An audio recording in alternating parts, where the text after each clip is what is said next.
pour me soutenir, un pouce bleu, un partage, un commentaire et le plus gros est fait. Vous pouvez me suivre sur Twitter et Facebook, tous les liens sont en description.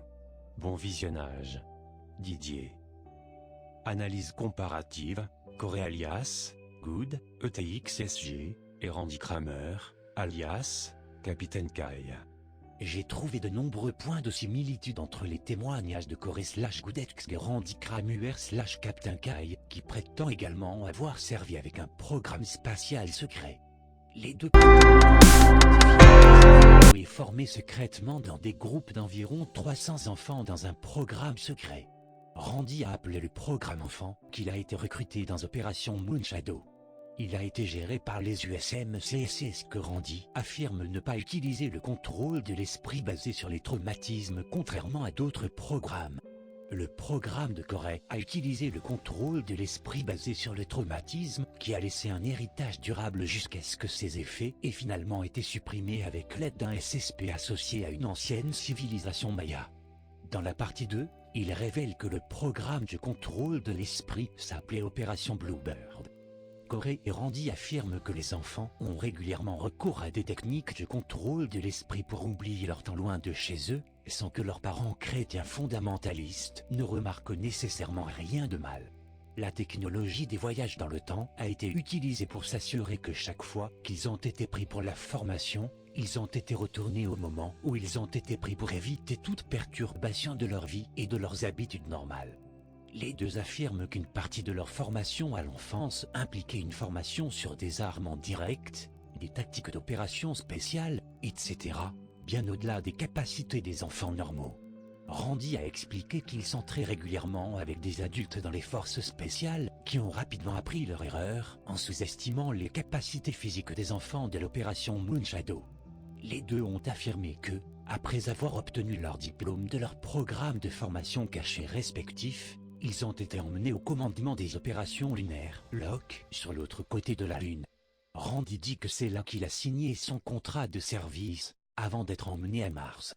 Corey dit qu'il a d'abord complété une affectation de programme à court terme, avant d'être transféré à LOC pour l'amélioration physique et le déploiement dans le programme spatial secret. Les deux affirment que leurs programmes de formation à l'enfance ont duré des périodes semblables. Randy dit qu'il a recruté 5 ans et a été formé pendant 12 ans avant son premier déploiement à l'âge de 17 ans en 1987. Corey dit que sa formation a débuté à l'âge de 6 ans et que, lorsqu'il a eu 16 ans en 1986, il a commencé sa courte tâche. Il a ensuite été emmené à LOC en 1987 après son départ à l'âge de 17 ans. Je trouve important que Randy et Corey soient emmenés à LOC en 1987 pour commencer leur service respectif au SSP. Les deux déclarent qu'ils ont signé des contrats pour une activité de 20 ans. À la fin des tournées, Corey et Randy ont tous deux été informés qu'ils allaient être l'âge et le temps revenaient au moment de leur départ à 16 ans et 17 ans pour continuer leur vie civile sans interruption.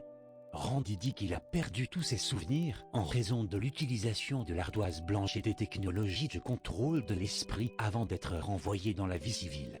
Sur une période de 20 ans de 1987 à 2007, Randy a subi une hypnothérapie, une méditation profonde, etc., pour retrouver ses souvenirs de sa formation et de son service avec le SSP. Il a dit qu'il avait récupéré la plupart de ses souvenirs en 2007 et a continué à rappeler ses mémoires jusqu'au moment de son rappel complet au début de 2014. De même, Corey dit que les technologies de l'ardoise blanche étaient également utilisées sur lui, mais contrairement à Randy, là les technologies n'ont pas éliminé ses souvenirs de son entraînement à l'enfance. Corey a ajouté qu'il a également conservé environ 70% de ses souvenirs de son service avec les SSP quand il est revenu à la vie civile, et le reste a progressivement émergé plus tard. Par conséquent, il existe une différence importante entre les souvenirs de Randy et Corey de leurs services respectifs avec les SSP. Pour Randy, ce sont des souvenirs récupérés, pour Corey, ce sont des souvenirs jamais perdus. Note. J'ai parlé avec Randy par téléphone le 10 avril et lui ai parlé de Corey étant un autre dénonciateur SSP. Il n'a pas été surpris d'apprendre que Corey avait retenu tous ses souvenirs en raison de son travail et capacité en tant qu'empathe intuitif. Selon Randy, Les personnes possédant des capacités psioniques exceptionnelles peuvent mieux résister aux technologies et produits chimiques utilisés pour effacer les souvenirs. Corey déclare qu'il a reçu des promesses d'emploi lucratifs et de bourses d'études universitaires par le SSP, qu'il a recruté pour son voyage de 20 ans, qui n'a pas été conservé. De même, Randy n'a pas bénéficié de ses 20 ans de tour de service qui est un sujet de contestation majeure, et pourquoi il a contacté les membres du Congrès pour réparer son grief.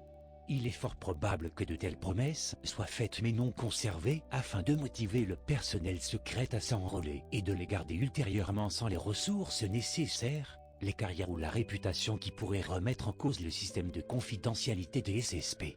Il est probable que d'autres anciens membres du SSP ont des griefs semblables qui suggèrent que d'autres sont susceptibles de présenter des recours. Corey a souligné que lors de sa visite de 20 ans, il y avait des règlements stricts empêchant tout type de contact avec les familles, les gens de la Terre, ou en regardant les transmissions d'informations liées à la Terre, etc. Fondamentalement, il y avait une panne de communication totale concernant toute information relative à la Terre. C'est identique à ce que Randy a dit qu'il s'est passé pendant son tour de service avec la force de défense de Mars et la force de défense de la Terre. Il dit que cette interruption de communication avec IRT s'appliquait même aux hauts fonctionnaires du SSP. Les points de similitude dans les témoignages entre Randy et Corey sont frappants. Randy a été le premier à faire publier son témoignage complet en avril 2014 dans une série de 5 séries d'entretiens que j'ai menées avec lui, qui ont été diffusées via ExxonU TV. Corey est devenu public avec son témoignage en septembre 2014 lorsqu'il a été interviewé par Christine au nom du fondateur du projet Avalon, Bill Ryan. La première partie de l'interview a été publiée en octobre 2014 sur YouTube, la partie 2 a été publiée plus tard après un certain délai et est disponible en ligne. En juillet 2014, Corey a publié un article sur le projet Avalon Forum sur l'information du Captain Randy.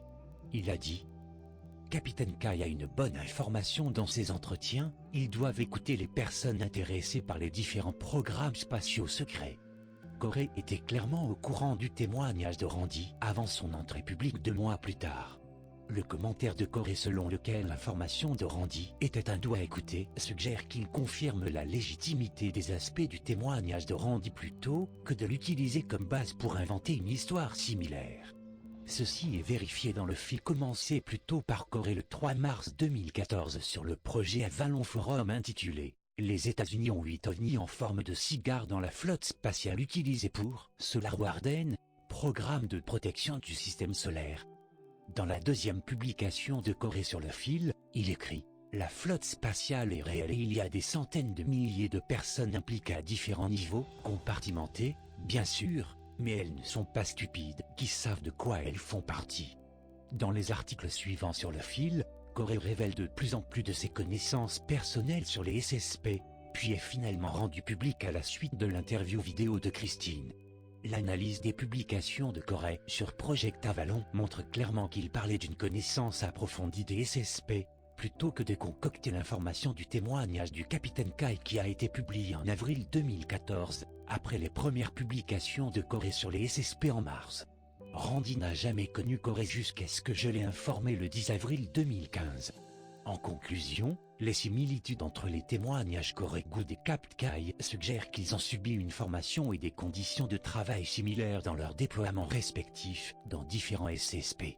Étant donné l'indépendance de chaque ensemble de témoignages et aucune preuve de contamination croisée, il est juste de conclure que les similitudes soutiennent la véracité du témoignage de l'autre. Cela conduit à la conclusion qu'ils sont susceptibles de révéler sincèrement et avec précision leurs expériences respectives avec différents SSP sur un délai presque identique. Copyright Michael Sala. Ainsi s'achève cette vidéo. Tous les liens en rapport avec cette vidéo sont en description. N'hésitez pas à donner vos avis en commentaire et à vous abonner. Surtout n'oubliez pas que Mystère, Divulgation et Discussion, cette chaîne vous présente divers contenus traitant d'ovnis, paranormal et mythes. Le but n'est ni de convaincre ni de vous faire croire quoi que ce soit, mais de lancer le débat sur les sujets trop souvent ridiculisés, en outre sur le net, et tout cela en live pour pouvoir réagir sur le moment avec la communauté, et repousser les limites du débat, afin d'inciter les gens à réfléchir sur des sujets qu'ils n'auraient même pas imaginés. Merci d'avoir visionné jusqu'à la fin. À bientôt. Didier.